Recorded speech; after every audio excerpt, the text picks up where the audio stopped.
Salut, привет et bienvenue dans cette nouvelle vidéo où Marina, l'attachée de l'ambassade de Russie en France, va nous raconter quels documents il faut présenter pour obtenir un visa touristique pour aller en Russie. Marina, quels sont ces documents qu'il faut présenter? Bonjour à tout le monde. Tout d'abord, pour obtenir n'importe quel type de visa, il faut remplir notre formulaire de demande de visa en ligne.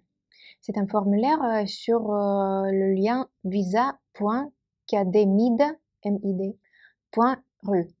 Nous allons ajouter ce lien dans la description de cette vidéo, c'est juste en bas.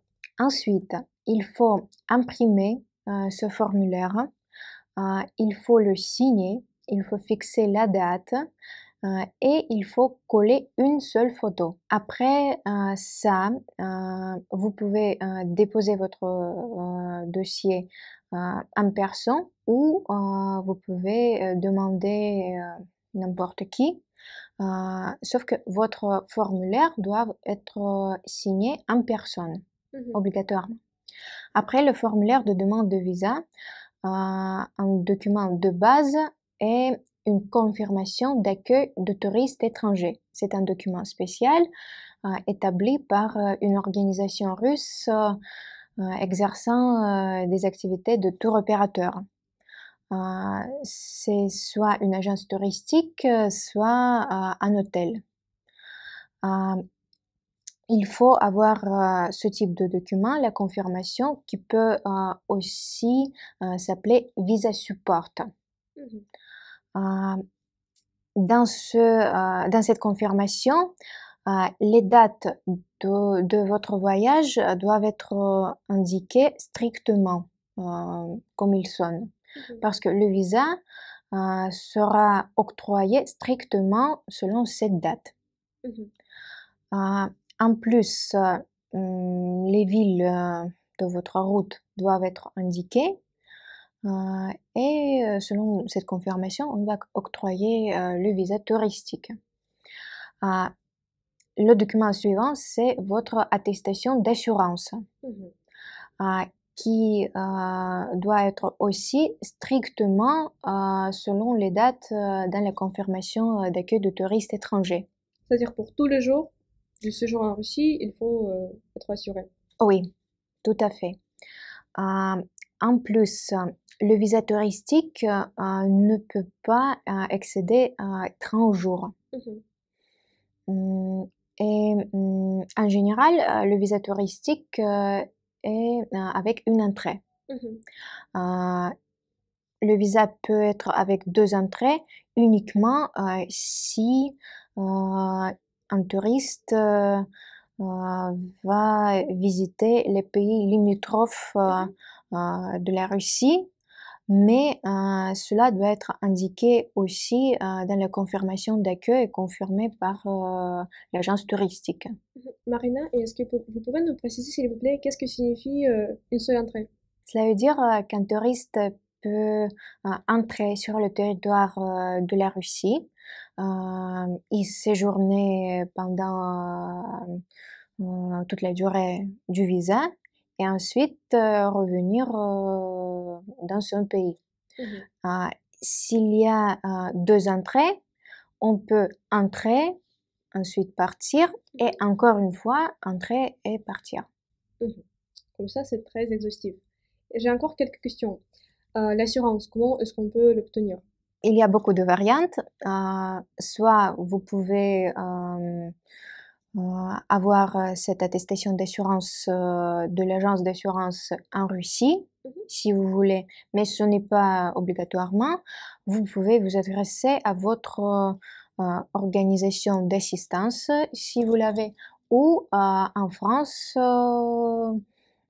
ces organisations sont souvent affiliées avec les banques. Et si vous avez votre compte dans une banque, vous pouvez y adresser pour obtenir l'assurance touristique pour un voyage étranger. Dans cette attestation d'assurance, votre nom doit être indiqué, en plus les dates de votre voyage. L'attestation d'assurance doit couvrir toute la durée du voyage et l'indication de la Fédération de Russie. Et il me semble que si on fait cette assurance avec sa carte bancaire, ce sera gratuit? Je pense que oui. Vous Il savez? faut s'adresser d'avance, Mhm. mais c'est déjà prévu. Et cette assurance, il faut vous montrer un original qui sera envoyé par l'assurance pour obtenir le visa. L'original n'est pas nécessaire. Mhm. Vous pouvez nous donner la photocopie, mais ce papier doit être imprimé. Mhm. C'est-à-dire, il faut s'adresser à l'assurance et puis l'assurance doit envoyer ce document. Oui, à une personne, à un touriste. Encore une question concernant la photo qu'il faut s'attacher à son dossier. Mhm. Est-ce qu'il y a quelques obligations pour cette photo? Les photos pour les documents sont bons. Mhm. Ça peut être juste les photos de photomaton, les photos pour les documents. Et nous avons besoin d'une seule photo. Mhm. Et il faut la coller sur le dossier. Oui, Est-ce qu'on peut imprimer par exemple cette feuille et la remplir à la main? malheureusement non.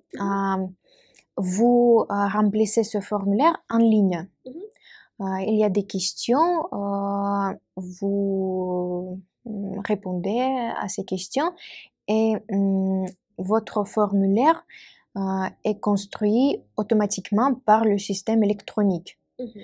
Et à la fin, vous avez votre demande de visa et il faut juste l'imprimer. Très bien. Et ensuite, comme but de voyage, il faut indiquer tourisme.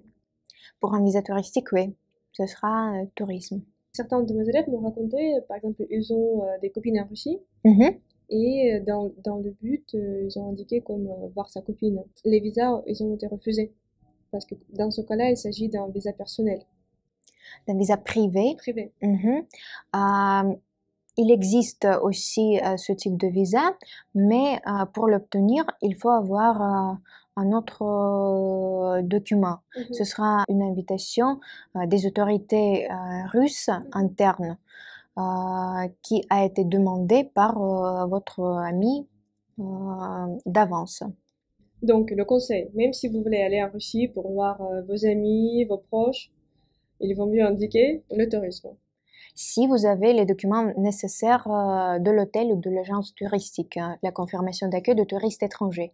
Très bien. Et nous avons rempli ce document, ce formulaire, nous avons notre assurance. Mhm. Qu'est-ce qu'il faut encore? La demande de visa, la confirmation d'accueil de touristes étrangers, l'attestation d'assurance et en plus, nous avons besoin de votre passeport, passeport pour les voyages étrangers. Mhm. Le passeport doit être valable pendant 6 mois après la fin de votre voyage, après la fin de votre visa. Mhm. 6 mois plus. Et la photocopie de la page de votre passeport avec la photo. Mhm. Et les billets d'avion? Les billets d'avion ne sont pas nécessaires. Pour obtenir le visa pour la Russie, il ne faut pas réserver ou acheter les billets d'avion. Ah, ça c'est très pratique. C'est-à-dire, on peut avant obtenir son visa et ensuite acheter les billets, mais en respectant les jours indiqués, les dates indiquées. Exactement. Très bien. Et en ce qui concerne les hôtels? Les hôtels doivent être prévus Mhm. parce que vous avez besoin de votre confirmation d'accueil. Mhm. Qu'est-ce que c'est? Racontez-nous s'il vous plaît. C'est un document spécial, la confirmation Mhm. d'accueil établie par un tour opérateur ou l'hôtel. Mhm. Et il faut ajouter que juste la réservation sur Booking ou d'autres sites de réservation, malheureusement, cela ne suffit pas. Donc, si nous réservons par exemple sur Booking, nous faisons une réservation et ensuite, qu'est-ce qu'il faut faire?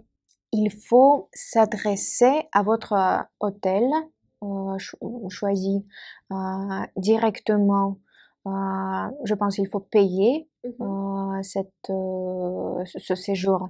Et après cela, l'hôtel ou l'agence touristique vous enverra la confirmation d'accueil de touristes étrangers. Mhm. Et j'ai aussi entendu parler d'un mot qui fait peur, parfois aux Français qui veulent venir en Russie, les vouchers. Voucher ou le voucher. Oui. Euh, en général, ce sont les deux documents qui vont ensemble. La confirmation d'accueil de touristes étrangers et le voucher. Mhm. Euh, mais pour l'ambassade, le voucher n'est pas obligatoire. Pour octroyer le visa, nous n'avons pas besoin de voucher. Mais la confirmation d'accueil, c'est un document nécessaire. Marina, et en combien de temps ce visa sera délivré? Pour les visas touristiques, selon le tarif normal, l'ambassade a besoin de 4 jours de travail. Mhm. Et le tarif normal pour les citoyens de l'Union européenne, c'est 35 euros. Mhm. Mais si une personne a besoin d'un tarif d'urgence, cette possibilité existe aussi. Vous pouvez obtenir votre visa même le jour même de votre dépôt de demande de visa, mais le tarif d'urgence, c'est 2 fois plus. Dans ce cas, ce sera 70 euros. Mais bien sûr, votre dossier doit être complet, correct, sans erreur. Mais il y a aussi un moment, vous pouvez obtenir votre visa le jour même, mais pour les visas touristiques, vous ne pouvez entrer la Russie que le jour suivant, après l'obtention de votre visa. Marina, merci beaucoup de nous avoir expliqué quelle démarche il faut faire pour obtenir son visa russe et merci beaucoup à l'ambassade de Russie en France de nous aider à faire ces vidéos. Merci beaucoup Diana. Merci beaucoup à tous et à toutes. On vous attend en Russie. Soyez les bienvenus. До свидания.